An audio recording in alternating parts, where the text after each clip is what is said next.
how to use the Navy Federal Digital Investor. Hey guys, in this video, I will show you how to use the Navy Federal Digital Investor. So make sure to watch this video till the end and let's get started. First, you can find this page at navyfederaldigitalinvestor.com.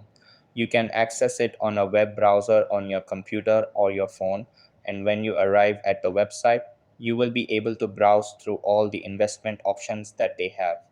First, if you scroll down, you will be able to choose between choosing your own investments, asking them to invest for you, or if you are unsure, you can also click the start option and they will give you instructions on where to begin. As you can see, if you keep scrolling further, you will be able to compare self-directed investing versus automated investing.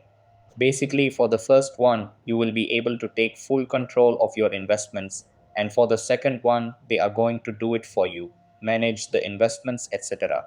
As you can see, they have a quick summary overview here that is going to help you understand the difference between these two investment plans.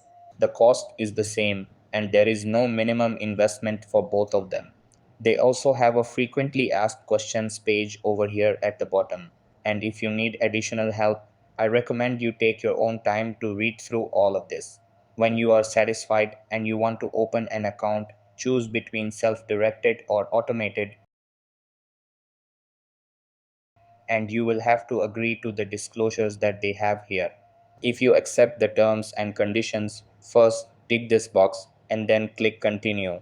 You will have to sign in on your Navy Federal account.